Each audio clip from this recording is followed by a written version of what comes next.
They don't fear how strong you are. What actually scares them is your calm. When you enter a room and say barely a word, people listen not because you're loud, but because every word you say is thought out and deliberate. You don't chase after people's approval. You don't back down. That calmness, that stillness, it messes with people more than anger ever could. They can't read you. They don't know what you're thinking or what you want. And when people can't figure you out, they can't control you. Some will call you cold, detached, distant, calculating. But what if that's not a weakness? What if that's actually where your true strength lies? Niccolo Machiavelli, the famous political thinker, believed a leader should never show desperation. The moment others see you hungry for something, they own you.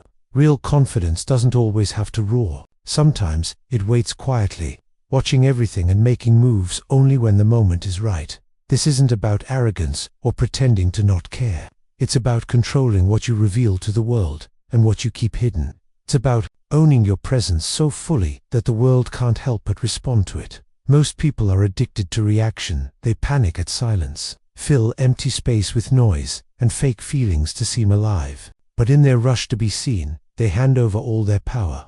You stay still. You don't rush to fill the quiet moments. You let the silence stretch out. And when you do, something shifts. People start overthinking, second-guessing themselves, wondering what's going on in your mind. Because when a man reveals nothing, the world tries to fill in the blanks. This video will dive into this one dark trait that real confidence grows from, a trait many misunderstand, fear, or never fully master. You've probably seen this before. The guy who walks into a room, stands quietly, yet somehow owns it. The man who never begs, never chases, never flinches, but ends up getting what he wants anyway. The world teaches us to speak up, to prove our worth, to be visible. But Machiavelli knew better. True power doesn't chase, it waits. And the man who stays calm while the world around him is losing it is the one truly in control. We live in a society that confuses movement for meaning. The fastest talker is thought to be the smartest. Loudness is mistaken for value, and silence, that just makes people uncomfortable. From early on, society trains us to react instantly, respond to every comment, defend every opinion, fire off a comeback, fill every pause with noise. Social media especially thrives on this chaos and endless cycle of posts, reactions, claps, and cancel culture. It's not about truth anymore.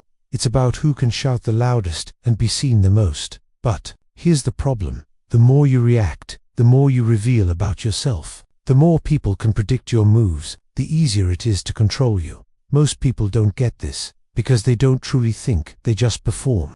They chase applause even if it means losing their center. They mistake emotional outbursts for authenticity. They believe that if they yell loud enough, or cry visibly enough, or rage enough online, they will earn respect. But that's not respect, that's spectacle. And spectacle fades fast. The truth: reactive people are the easiest to manipulate. They're puppets waiting for the right string to be pulled. Say one wrong thing, and they explode. Give a little praise, and they melt.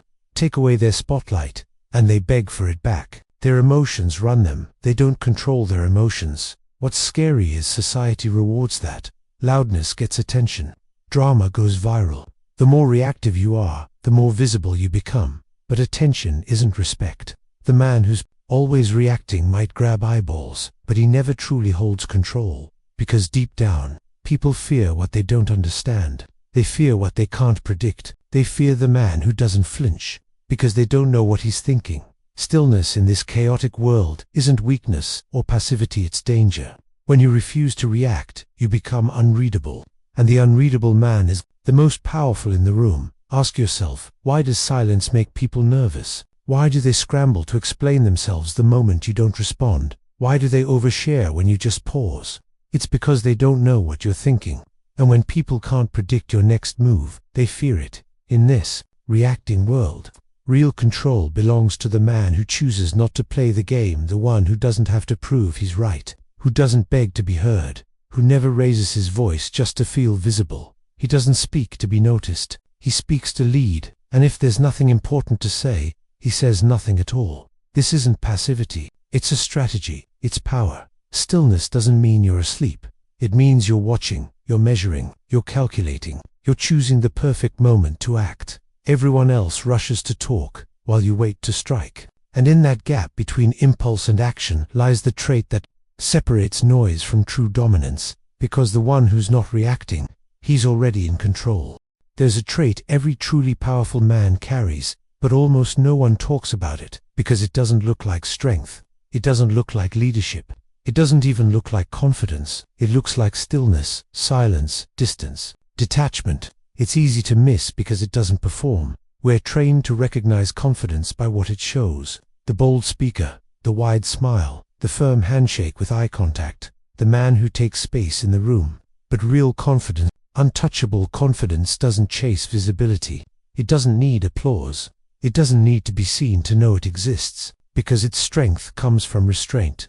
This is the dark trait: emotional detachment, unreadability, composure under fire, the ability to feel everything and reveal nothing. It's the man who holds back when he could explode, who says less when he could dominate, who waits when everyone else rushes, not because he's weak, but because he's already won internally. So the outside world doesn't shake him. He is the eye of the storm calm on the surface.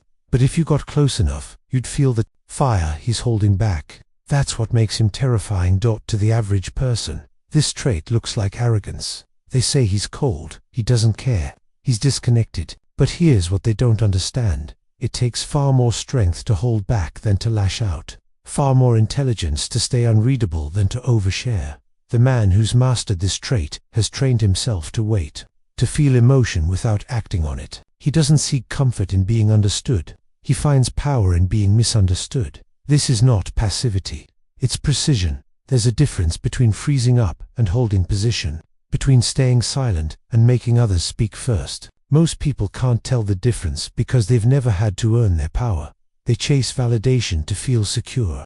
They over-explain to be accepted. They move fast to avoid being questioned. But the man who carries the dark trait doesn't run from discomfort. He carries it like armor under the skin. You've seen this in real life.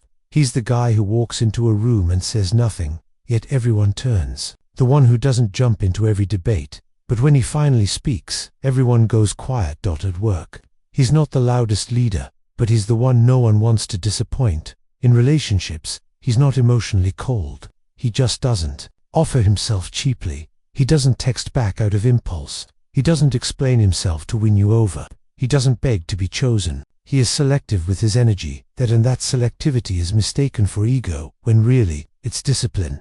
This kind of presence can't be faked because it comes from years of silence, failure, and self-mastery. You don't become unreadable overnight. You become unreadable when you've been broken and chose not to announce it. When you felt pain so deeply that now you let others speak first, not because you're afraid to talk, but because you've realized most noise isn't worth responding to. This dark trait is uncomfortable for others because it strips away their illusions. When you stay still, others reveal themselves.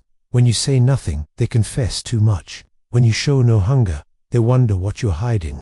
And that mystery, that lack of access, is what gives you control. But let's be clear, this trait is not about becoming numb. It's not emotional shutdown. It's emotional sovereignty. You still feel everything. You're just not ruled by what you feel. You choose when to express. You choose what to expose. And because you choose, your presence becomes sacred. Your silence becomes expensive. Your reaction, when it finally comes, carries weight. This is what separates real confidence from performance. Confidence isn't found in noise. It's found in control. And control begins the moment you stop reacting to everything that pulls at you. Niccolo Machiavelli did not believe in kindness. He believed in power, not the kind that shouts, flaunts, or demands attention. He studied a darker form, the art of perception, and what he uncovered was both terrifying and true. It is not enough to be, one must appear to be. In Machiavelli's world, reality was fragile. It could be reshaped and manipulated if you knew how to control what others saw, because perception is control, and desperation is the quickest way to lose it. He warned rulers never to show their fear, never to show their need, because the moment people see you reaching, they instinctively pull away. It's not that the crowd is cruel, it's that power is psychological. And once they sense your hunger, they know they own you. At the heart of Machiavelli's thinking lies a constant tension, virtue versus fortuna. Virtue is not virtue, it's strength, will, force of character, the ability to shape your own fate. Fortuna is chance, chaos, the uncontrollable forces of life, a storm that drowns the unprepared. Machiavelli believed a powerful man must learn to master himself, to cultivate virtue, so that when fortuna strikes, he's not destroyed, and nothing builds virtue like restraint, discipline, nonchalance under pressure. Because the man who panics when the storm comes never had real power to begin with, but the one who stays still, who keeps his eyes open while others flinch, becomes the storm. Machiavelli also taught that a ruler must know how to be both the fox and the lion. The lion represents raw power, force, aggression, dominance. The fox represents cunning, subtlety, strategy, deception. You need both to survive. The lion fights off wolves. The fox sees the traps before you step in them. But here's what most miss: the fox doesn't roar. It watches quietly, pretending not to notice. And then, at the perfect moment, it strikes. That's the power of emotional detachment. You don't need to perform strength because you've already decided what you'll do when it matters. You become unreadable, not to hide weakness, but to protect your strategy. Machiavelli didn't care if you were strong. He cared if people believed you were strong. He didn't care if you were kind. He cared if kindness served your image. It is much safer to be feared than loved if you cannot be both, because love is fragile. It demands vulnerability, but fear obeys without asking questions. Now, pause for a moment. Does this mean you must manipulate everyone? No.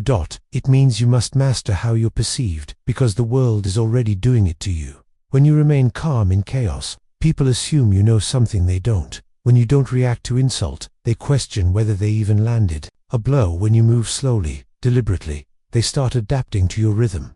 That's Machiavelli in action. You dictate the emotional climate not by force, but by presence. Most people rush to prove they're confident. They shout, perform posture, and in doing so, prove they're not. But the man who shows nothing, who speaks sparingly, who keeps his face still while everyone else scrambles, that man terrifies people because they can't find the edge of him. They don't know where he begins or what he's thinking, and the unknown always holds more power than the explained.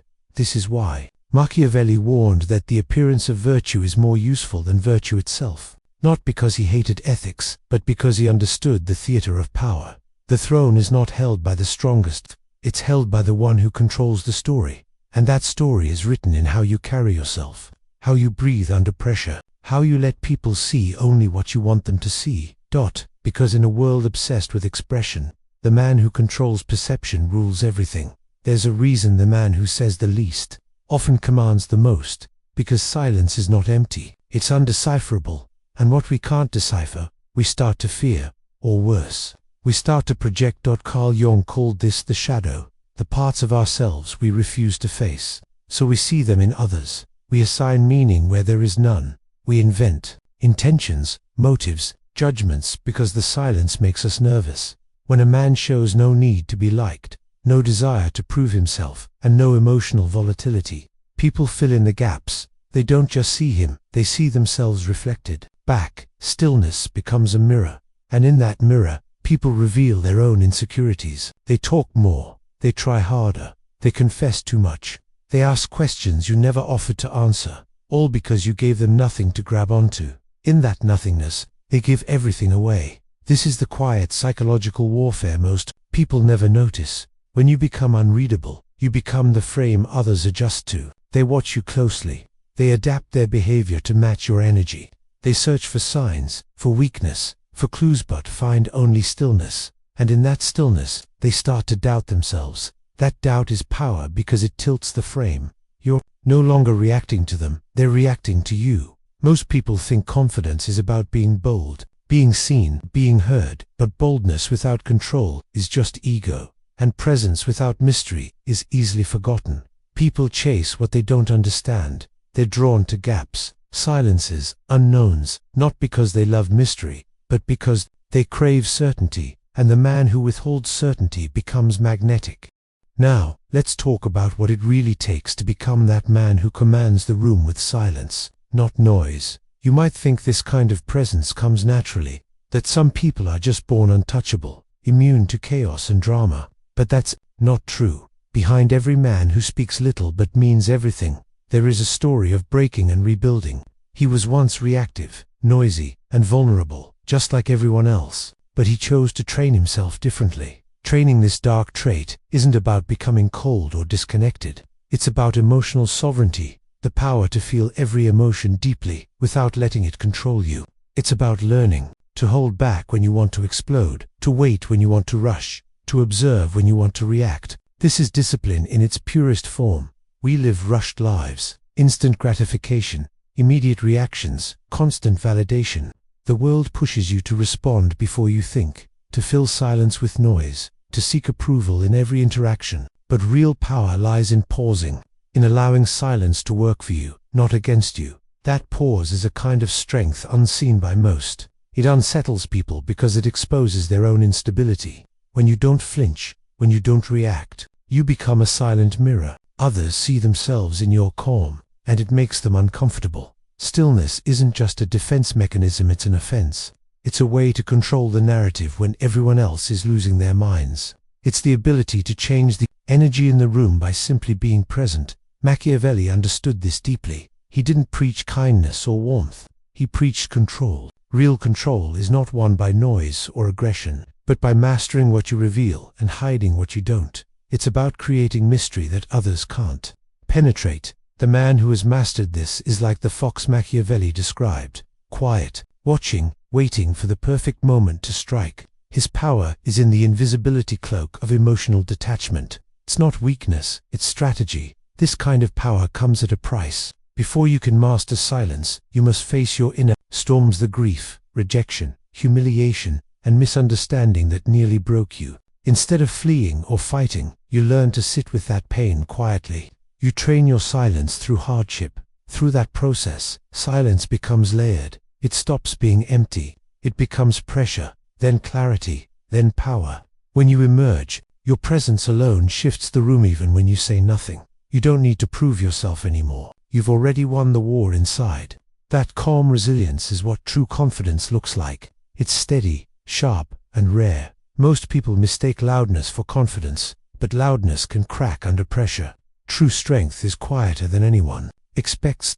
It's in the restraint of your words, the precision of your movements, the stillness of your gaze when chaos swirls around you. The man who owns himself holds his center no matter what. He doesn't flinch when misunderstood. He doesn't beg for recognition. He speaks only when it counts, and his words carry the weight of his silence. And because he needs nothing from the world, he controls everything in it. Need is weakness. Need is exposure. The man who shows no hunger is the man no one can figure out or defeat. The world urges you to be loud, reactive, and visible. But every time you resist that, you become rarer, more magnetic. Every time you hold your center while others unravel, you shift reality in your favor. This is the secret Machiavelli uncovered centuries ago. Power isn't about pushing harder. It's about holding your space so firmly that others question theirs. You don't chase the room. The room turns when you enter. If this kind of presence is what you want to build, if you're drawn to philosophy, psychology, and the mindset